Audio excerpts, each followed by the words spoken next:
सीधा लिए चलेंगे लखनऊ, जहां पर सीएम योगी आदित्यनाथ क्या कुछ कह रहे हैं आपको सुनवाएंगे।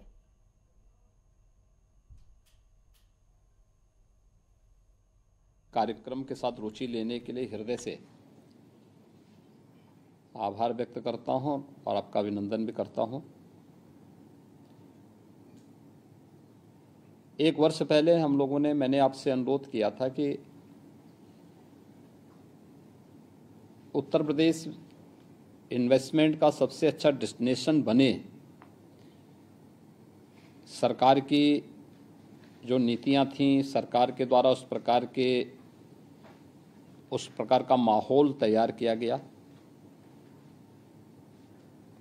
लेकिन ये हम करना किसके लिए चाहते हैं। देखिए, आज भी कन्फ्यूजन होता है कि जो ये इन्वेस्टमेंट आ रहा है केवल उद्यमियों के लिए है। ऐसा नहीं है, एम्प्लॉयमेंट से जुड़ा हुआ है, ये रोजगार से जुड़ा हुआ है। हमारा जो प्रदेश का निवेश से संबंधित जो पॉलिसी है वो रोजगार के साथ भी जोड़ती है, लेकिन जिनके लिए रोजगार है उनको पता ही नहीं। कारण है कि आप ही लोग पॉलिसी भी तैयार करने में योगदान देते हैं और आप लोगों ने दिया भी होगा। इसीलिए पूर्व नौकरशाह और पूर्व शिक्षाविदों को हमने बुलाया कि आप जाएंगे, आपकी बात प्रभावी होगी। लेकिन एक पहलू हमारे पास ये भी है कि हम लोगों ने अपनी संस्थाओं को एक टापू बना दिया है। वे केवल डिग्री प्राप्त करने तक अपने आप को सीमित कर लिए। शिक्षा का उद्देश्य ही ये रह गया है। ऐसा नहीं कि गवर्नमेंट ने अपने स्तर पर हर विश्वविद्यालय में या अच्छे संस्थानों, सभी संस्थानों में कैरियर काउंसलिंग का एक सेल ऑलरेडी गठित किया हुआ है, लेकिन वह प्रभावी नहीं। अब प्रभावी करने के लिए वहाँ सीएम या चीफ सेक्रेटरी तो वहाँ जाएगा नहीं। ये विश्वविद्यालय या उस संस्थान की जिम्मेदारी बनती है कि वह अपने इस कैरियर काउंसलिंग के सेल को थोड़ा सक्रिय बना लें। दूसरा, हम लोग 2 करोड़ यूथ को प्रदेश में टैबलेट और स्मार्टफोन दे रहे हैं। ये केवल एक सरकार को वितरण करने की मंशा से ही नहीं है। हम लोगों ने कहा कि चलिए, एक चीज़ जो हम देखते हैं, सरकार की नीतियों से, सरकार के कार्यक्रमों से संस्थाएं अपने को एकदम अलग करके रखती हैं। वे इसके साथ जुड़ नहीं पाती, एक आत्मीयता उसके साथ नहीं होती। संस्थाएं उससे दूरी बनाती हैं या उससे अनजान बनी रहती हैं।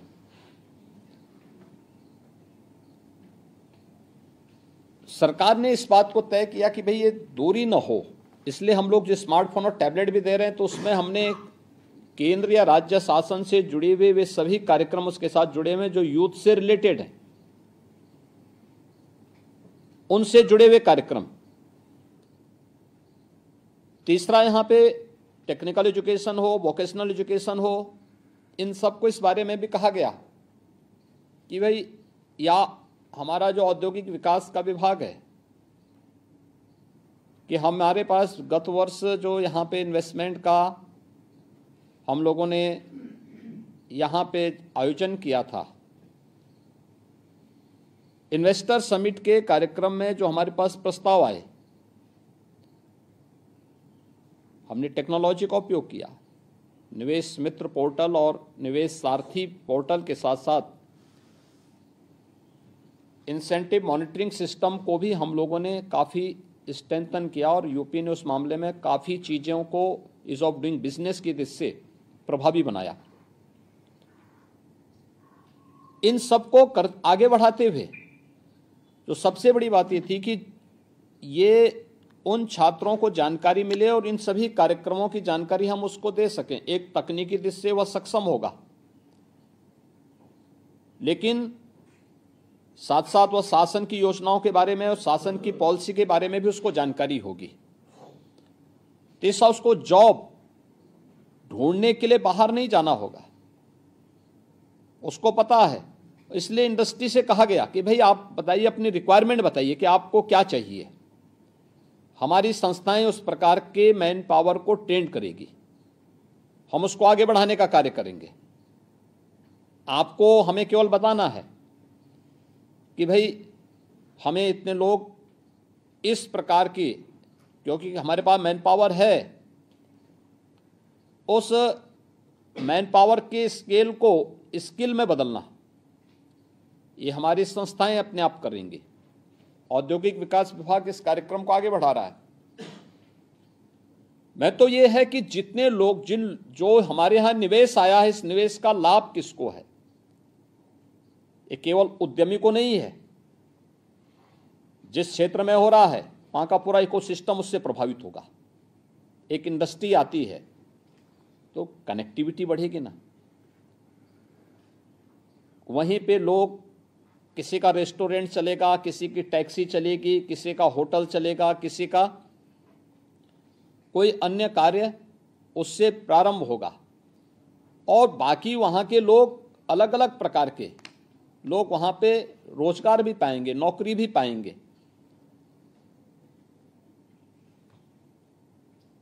अक्सर हमें मान लेते हैं कि साहब इससे, यानी सामान्य रूप से हम ये मानते हैं जो डायरेक्ट उससे बेनिफिट प्राप्त कर रहा है उसको तो हम मान लेते हैं कि साहब वह उससे जुड़ा हुआ है।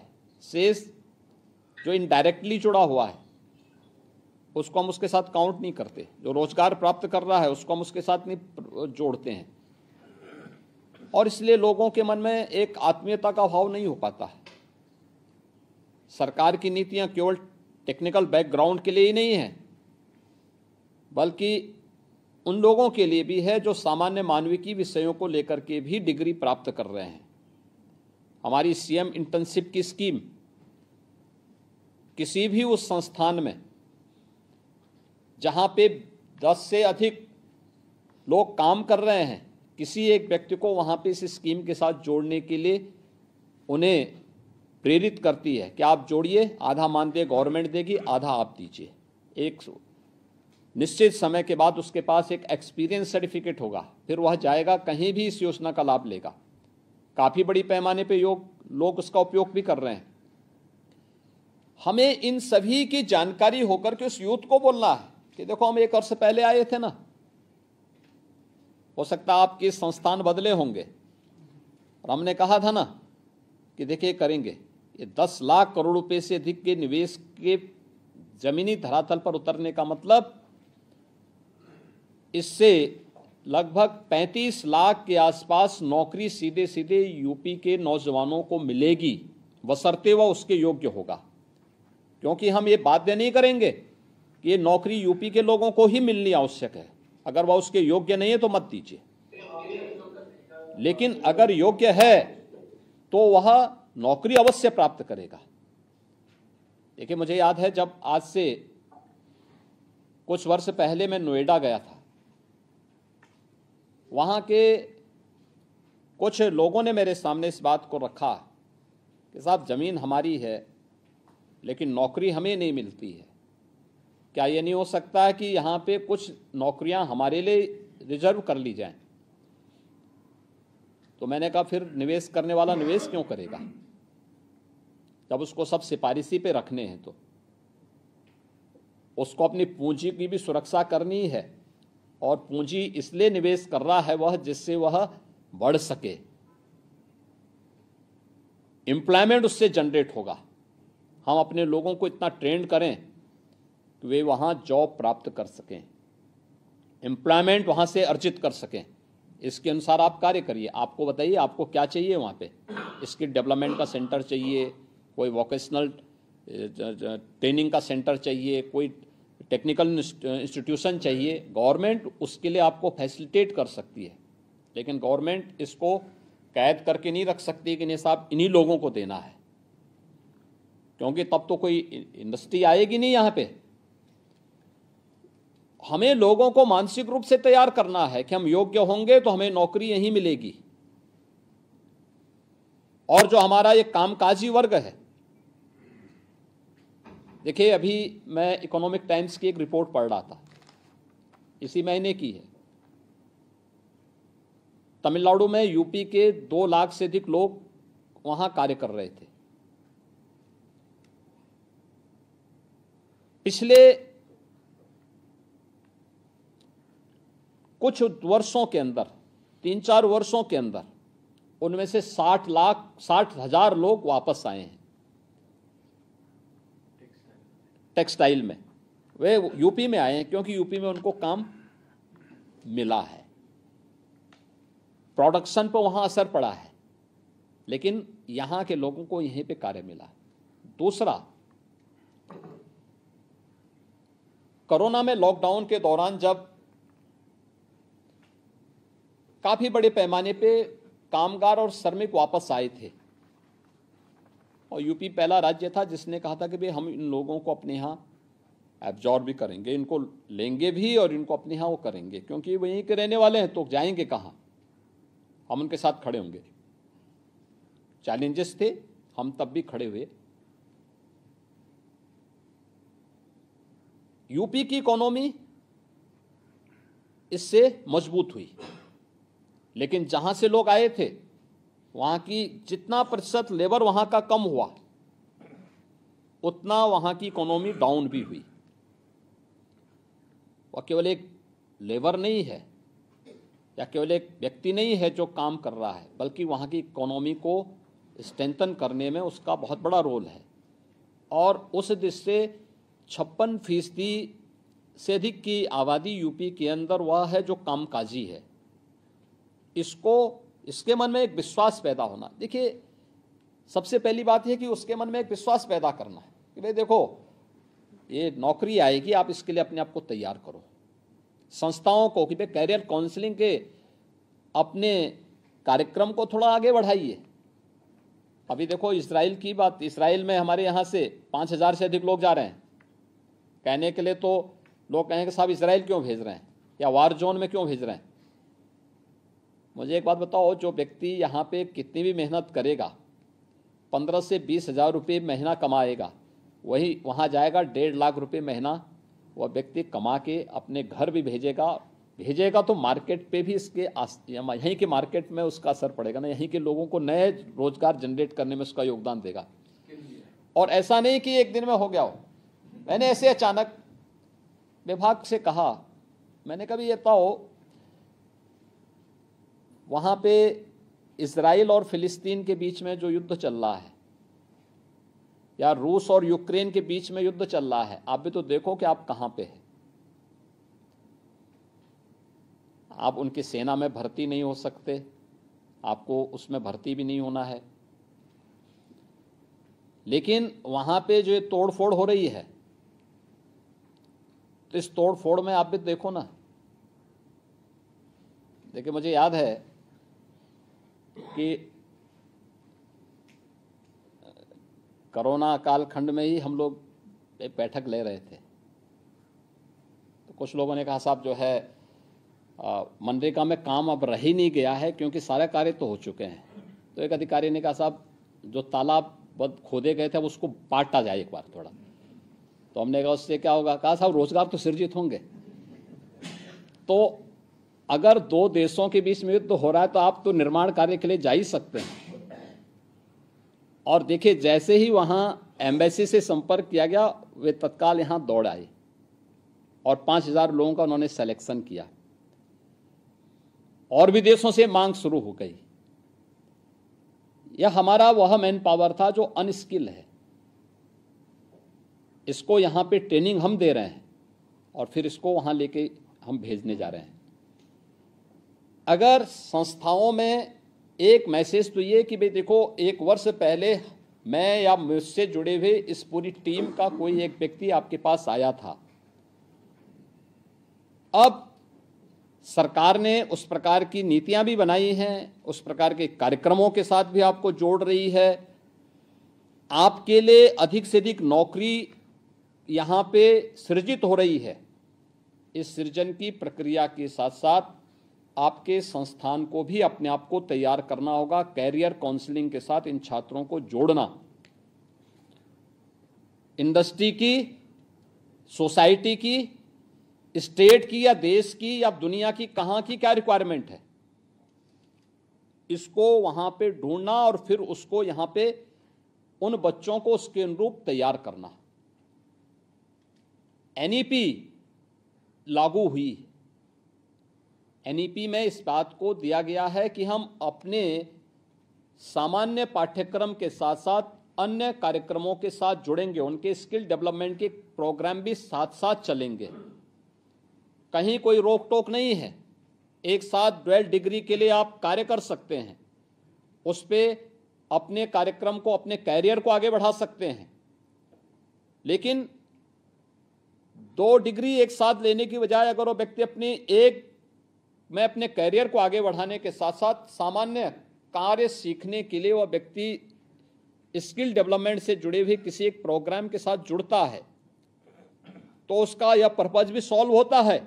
लेकिन जब वो अपनी डिग्री लेकर के आएगा तो उसके बाद वो किसी चौराहे पर किम कर्तव्य विमूढ़ की स्थिति में खड़ा नहीं होगा, बल्कि अपने को आत्मविश्वास से भरपूर पाएगा। और हमें उसको उसी आत्मविश्वास से भरपूर तैयार करने के लिए ही उनके पास जाकर के कहना है कि भाई देखो, जॉब की कमी नहीं, सरकारी नौकरी भी निकल रही है, निजी क्षेत्र में भी नौकरी निकल रही है, आपको अपने आप को तैयार करना है। और इसके लिए देखिए, सरकार पिछली बार आई थी आपके पास, आप तो सरकार के प्रतिनिधि के रूप में वहां जा रहे हैं, और आपसे कहा गया था ना, ये 10 लाख करोड़ रुपए से अधिक का जो निवेश आ रहा है, इस निवेश से 35 लाख से अधिक लोगों को सीधे सीधे नौकरी मिलने जा रही है। हम इन कार्यक्रमों के साथ कैसे इसको जोड़ सकते हैं, इसको उसके साथ तय करना, ये चीज़ें अगर हम कर पाएंगे, बहुत बड़ा कार्य इसके माध्यम से हो सकता है। और मेरा आपसे ही अनुरोध होगा कि ये चीज़ें देखना। तो सब पॉलिसी जो आपने देखा, अलग अलग प्रकार की पॉलिसी के जो आपके पास जो एक पैकेट दिया गया है, जिसमें बहुत सारी चीज़ें होंगी, सरकार की योजनाओं के बारे में होगी, किस किस सेक्टर में ये निवेश आ रहा है इसके बारे में होगा। हमने यूपी पहला स्टेट है कि जो देश के अंदर एफडीआई की और फॉर्च्यून 500 की पॉलिसी लेकर के भी आया है। प्रदेश में जो कार्य हुए हैं, यानी कैसे टेक्नोलॉजी का उपयोग करते हुए सरकार निवेशकों को बेहतर माहौल दे सकती है। निवेश मित्र पोर्टल है, या हमारे साथ एमओयू करने वाला जो भी निवेशक है उसके लिए निवेश सारथी पोर्टल उसके लिए भी कार्य कर रहा है। और जिसका निवेश सफलतम रूप से यहाँ पे हो चुका है, उसके लिए भी हम लोगों ने यहाँ पर इंसेंटिव मॉनिटरिंग सिस्टम बना के रखा हुआ है कि अब उनको कार्यालय नहीं जाना है। एक पक्ष एक है जो इन्वेस्टर के लिए है, लेकिन एक पक्ष वह भी है जो इंस्टीट्यूशन को इंडस्ट्री के साथ जोड़ने की जिम्मेदारी भी उस कैरियर काउंसलिंग के साथ जुड़े हुए जो लोग होंगे उनकी जिम्मेदारी बनती है। वह देखें, एडमिनिस्ट्रेशन के साथ बातचीत करें, इंडस्ट्री के साथ बातचीत करें। गवर्नमेंट एक सेतु का काम कर सकती है, लोकल एडमिनिस्ट्रेशन उनके लिए सेतु का काम कर सकती है। तो यह प्रोग्राम तैयार करना, हमारे सभी मंडलायुक्त भी इसके साथ जुड़े हुए हैं। और मैं उन सबसे भी कहूँगा कि अलग अलग उसमें लंबा ना हो, 1 घंटा 1.5 घंटे का वहाँ पे टॉक हो, उनको बताया जाए। कोई क्वेरीज हो तो उसके बारे में उनको बताएं, कोई जिम्मेदार अधिकारी भी वहाँ जाएं, बताएं उनके बारे में, पॉलिसी से जुड़े हुए मुद्दे पर चर्चा करें और लोगों को इस बात के लिए तैयार करें कि साहब देखिए, यह कार्य गवर्नमेंट कर रही है, आपके लिए कर रही है। क्योंकि आप जब नौकरी पाएंगे या रोजगार प्राप्त करेंगे तो स्वाभाविक रूप से वह आपको फिर इधर उधर पलायन करने के लिए मजबूर नहीं होना पड़ेगा। सरकार के द्वारा किए गए प्रयासों का परिणाम है कि आपने देखा होगा कि यूपी पहले देश के अंदर आबादी में नंबर 1 था, लेकिन भारत की अर्थव्यवस्था में हमारा जो योगदान था 7% से बढ़ करके 8% गए। 8 के बाद अब हम 9.2% से ऊपर पहुंच चुके हैं। छठी अर्थव्यवस्था से अब हम देश की नंबर 2 की अर्थव्यवस्था में आ चुके हैं। ढेर सारे क्षेत्रों में हम लोगों ने अच्छा किया है, अच्छा कर रहे हैं। इस उम्मीद के साथ लोगों के मन में उस विश्वास को भरना और उस प्रकार का माहौल बनाने के लिए सभी मंडलायुक्त तो सभी जनपदों में इस बात को देखें, क्योंकि ये निवेश जो ग्राउंड ब्रेकिंग हो रही है सभी 75 के 75 जनपदों में भी निवेश के कार्यक्रम होने हैं। प्रधानमंत्री जी उस दिन हर विधानसभा क्षेत्र में जुड़ेंगे भी लोगों से, वर्चुअली जुड़ेंगे, लखनऊ में प्रत्यक्ष रूप से रहेंगे, लेकिन हर विधानसभा क्षेत्रों में भी स्क्रीन रहेगी, उसके माध्यम से लोगों से जुड़ेंगे। कुछ विधानसभा क्षेत्रों में या कुछ में भी निवेश के प्रस्ताव होंगे और जनपद स्तर पर एक बड़ा कार्यक्रम होगा। हर जनपद में कुछ न कुछ निवेश है, हमें उनको इसके साथ जोड़ना होगा। लोगों के मन में एक विश्वास पैदा होना चाहिए कि अब केवल एनसीआर में निवेश नहीं आएगा, हर जिले में आएगा। और इसीलिए सरकार ने अपनी एमएसएमई को भी मजबूत किया है, खासतौर पर वन डिस्ट्रिक्ट वन प्रोडक्ट, ये तो यूपी ने 18 में प्रारंभ किया था। आज ये देश की एक यूनिक योजना बन चुकी है और आदरणीय प्रधानमंत्री जी के आत्मनिर्भर भारत के अभियान की एक महत्वपूर्ण कड़ी बन चुकी है। ऐसे ही विश्वकर्मा श्रम सम्मान 2019 में हमने प्रारंभ किया था परंपरागत हस्तशिल्पी और कारीगरों के लिए। आज ये पीएम विश्वकर्मा के रूप में पूरे देश की योजना बन चुकी है और भी अन्य अनेक कार्यक्रम हैं जिनके बारे में उनको बताने की आवश्यकता कि देखिए बहुत सारी योजनाएं सरकार की हैं जो आपके हित के लिए है। यूथ उसके लिए अपने आप को तैयार करें और ये हमारी संस्थाओं की जिम्मेदारी भी बनती है कि वे संस्थाएं अपनी जिम्मेदारियों का निर्वहन करने के लिए अपने आप को तैयार करें। इतना व्यस्त कोई नहीं होता कि जिस कार्य के लिए वो डिप्यूट किया गया है वह कार्य न करें, बाकी सब काम करें। तो ये उसकी व्यस्तता नहीं है, ये तो अनावश्यक रूप से उसके द्वारा पैदा की गई कि आबैल मुझे मार वाली स्थिति है। वह उनकी जिम्मेदारी है कैरियर काउंसलिंग के लिए उस सेल को स्ट्रेंथन करना, उसको सक्रिय बनाए रखना। तो अपनी जिम्मेदारियों का निर्वहन उनका वो सेल करें और जिनको जिम्मेदारी दी गई वो व्यक्ति उस जिम्मेदारी का निर्वहन करें। अगर ये सभी कार्यक्रम नियमित रूप से हमारे आगे बढ़ेंगे तो उसके बेहतरीन परिणाम आएंगे। मुझे लगता है कि आज के दिन पर यूपी का कोई क्षेत्र, चाहे वह हम प्रदेश की विभागीय दृष्टि से देखेंगे, शासकीय दृष्टि से देखेंगे कि हमारे कमिश्नरी स्तर के क्षेत्र का भाग हो या फिर क्लाइमेटिक जोन की दृष्टि से देखेंगे या फिर रीजन की दृष्टि से देखेंगे, हर एक क्षेत्र में कुछ न कुछ नया हुआ है इंफ्रास्ट्रक्चर के लिए भी और वहाँ के एक बेहतरीन जो है डेवलपमेंट के लिए भी।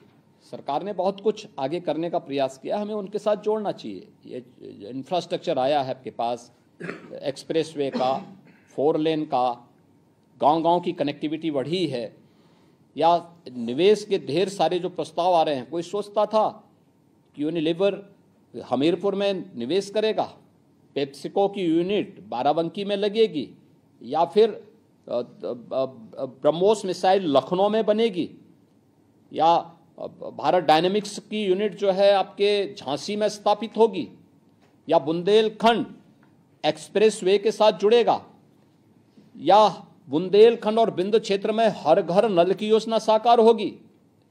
ये सपना था, आज साकार हो रहा है और लोग अपनी आंखों से देख रहे हैं इतनी जल्दी परिवर्तन। दूसरा, सर्विस सेक्टर में भी ढेर सारी संभावनाएं हैं। ये आवश्यक नहीं कि इंडस्ट्री को ही हम फोकस करें, सर्विस सेक्टर की उन संभावनाओं को। अयोध्या में पिछले 50 दिनों में पिछले 25 दिनों में 50 लाख से अधिक श्रद्धालु वहां दर्शन करने के लिए आ चुका है। आज वहां किसी व्यापारी से पूछो कि भाई क्या है, तुम्हारे पे कोई असर पड़ा? हाँ साहब, 30 गुना 50 गुना उनकी आमदनी बढ़ गई है। अब आप सोचो, जो व्यक्ति पहले 5,000 रुपया कमाता था, आज वही व्यक्ति 5,000 की बजाय 50,000 कमा रहा है, 1 लाख रुपया कमा रहा है। खुशहाली तो उसके जीवन में तभी आएगी जब इन सेक्टर पर हमें ध्यान देना होगा।